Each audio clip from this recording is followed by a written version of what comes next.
他是韩国最有权力的检察官，好兄弟被判入狱80年，在他的运作下，不到8个月就被放了出来。老婆原本是毫无存在感的早间新闻主持人，他只用了一通电话，老婆直接被调到晚间黄金档的新闻联播，成为韩国央视的台柱子。男人名叫泰秀，从小生活在一个单亲家庭，父亲是个不入流的街头混混，整天干些偷鸡摸狗、打架斗狠的事。妹妹也不让人省心，小年纪就和人谈起了恋爱。在如此优良家风的熏陶下，泰秀也成为了学校里的问题少年，每天除了打架就是睡觉。在他的心里，谁的拳头硬谁就是老大。直到这天家里突然来了几辆警车，让泰秀的人生观彻底发生了转变。他看到平日里无恶不作的父亲正跪在地上，任由一个乳臭未干的年轻人各种打骂，他顿时被眼前这一幕给惊住了，脸上露出无比羡慕的表情。因为这个年轻人是一名检察官，一句话就能决定父亲的下半辈子在哪里度过。这让泰秀瞬间明白了一个道理，无论他在学校里如何称王称霸，到了社会上后，班上那些书呆子才是真正掌握权力的人。他当即下定决心，一定要努力学习成为一名检察官。然而学渣逆袭成学霸哪有那么容易，只学了不到2分钟，泰秀就躺在桌上呼呼大睡起来。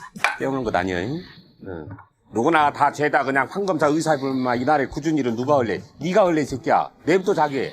就在泰秀心灰意冷之际，他无意中发掘了一项超乎常人的能力。他发现在课堂上死活都看不进去的课本，竟然在嘈杂的溜冰场里轻而易举的就看懂了。自此以后，泰秀就像开了挂一般，打架时学习，吃饭时学习，越是嘈杂的地方学习效率越高。只用了1个月的时间，他从全校倒数第1直接窜进了前10名。老师看着成绩单乐得合不拢嘴，一边夸他一边默默地摘下手表。노력했어. 이 새끼야. 응? 이 새끼야, 컨닝을 해도 정도껏 해야지 이 새끼야. 이 양심머리 없는 새끼야. 와구이 새끼야.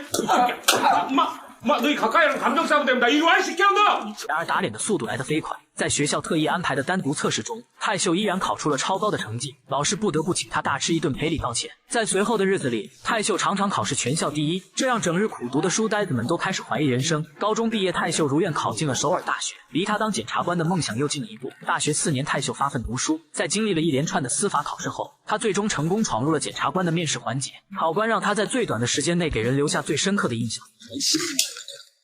就这样，泰秀顺利通过测试，成为了一名大韩民国万人敬仰的检察官。街坊邻里们全都过来庆祝，就连几10年没走动的亲戚也都坐着大巴车赶了过来。而生活的改变还不止于此，当上检察官的泰秀迅速成为媒婆的目标，相亲的姑娘们排着队登门来拜访。一个当地财阀的千金立刻引起了泰秀的注意，原来他们2人曾经在路上有过一面之缘。女孩干练的性格和姣好的身材，让泰秀的心瞬间沦陷了。2个人如同干柴遇到猎人，很快就步入了婚姻的殿堂。岳父大人更是豪掷万金，上班第1天就送给泰秀1辆劳斯莱斯作为代步工具。一时间，泰秀仿佛登上了人生巅峰。可理想和现实往往总是背道而驰。当泰秀步入到工作岗位后，这才发现检察官的工作远没有想象的那么风光。99%的检察官领着微薄的薪水，却干着比牛马还重的工作，每天面对堆积如山的文件，处理的都是酗酒打架这种无聊透顶的案子。这让泰秀的检察官梦被狠狠地泼了一盆凉水。直到2年后这一天，一起证据确凿的性侵案件彻底改变了他的人生。